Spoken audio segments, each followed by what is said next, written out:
আসসালামু আলাইকুম এভরিওয়ান, কেমন আছেন আপনারা সবাই? আশা করি ভালো আছেন। আজকে আমার বাসায় কারেন্টের অনেক প্রবলেম করেছে। মানে কয়েকদিন পর পরে যে কি হয়, আমাদের রোডে কারেন্ট ছিল না, পাশের রোডে কারেন্ট ছিল। কি একটা অবস্থা! প্রায় 3 ঘন্টার মতো আজকে কারেন্ট ছিল না। 2 ঘন্টা পরে আসছে, তারপরে আবার 1 ঘন্টা থেকে আবার চলে গেছে। কি যে প্যারা লাগে কারেন্ট না থাকলে, দেখা যায় এই যে রান্না বাড়া করা মানে অনেক টাফ হয়ে যায় কারেন্ট না থাকলে। যাই হোক, আজকে তেমন অ্যাক্টিভও থাকতে পারিনি যেহেতু কারেন্ট ছিল না। তো এই যে আমার আজকে কী কী রান্না করলাম সেগুলো আপনাদের সাথে শেয়ার করছি। আমি জলপাই দিয়ে গুঁড়া মাছ, যে ছোটো মাছ, সেটা হচ্ছে চচ্চড়ি করেছি। আমার কয়েকদিন ধরে এই জলপাই দিয়ে খেতে ইচ্ছে করছিল। আর যেহেতু এখন নতুন নতুন জলপাইটা উঠেছে, এখন কিন্তু মজা লাগবে যে কোনো কিছুই রান্না করলে। তারপরে আমি জলপাই ডালও আজকে রান্না করেছি। তো আমি এটা সুন্দর করে হাতে মেখে বসিয়ে দিব। আর গুঁড়া মাছ হতে তো সময় লাগে না, অল্প কিছুক্ষণের মধ্যে হয়ে যায়। আর অন্যদিকে হচ্ছে যে আমার ডালটাও হয়ে গেছে। আমি অল্প করে ডাল রান্না করেছি, কারণ ডাল থাকে পরের দিন, মানে খুবই বিরক্ত লাগে পরের দিনে ডাল খেতে।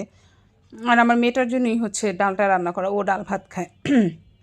তো এই যে আমার গুঁড়া মাছটা হয়ে গেছে, আমি লাস্টে ধনিয়া পাতা দিয়ে দিয়েছি। আর আমি এখানে অল্প মাংস নিয়েছি, যেটা হচ্ছে আমি একটু ঝুরা আর কি একটু ভাজা ভাজা করব। এখানে 1/2 কেজি মাংস আছে।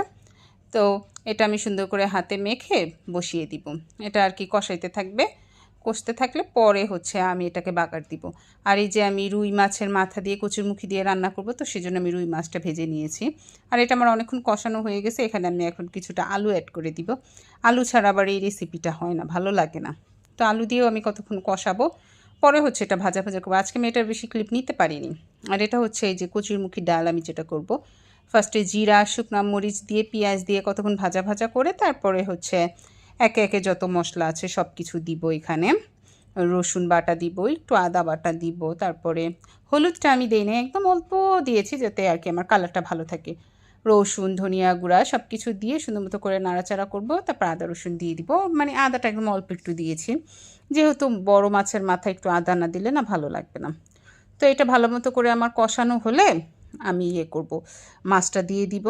সুন্দর মতো করে কষাতে হবে, টমেটো দিয়ে ভালো মতন করে কষাবো। এই যে আমি টমেটো আর কাঁচামরিচ, ফার্স্টে এটা কাঁচামরিচটা দিতে হয়, তো আমি কাঁচামরিচটা ফার্স্টে দিতে ভুলে গিয়েছিলাম।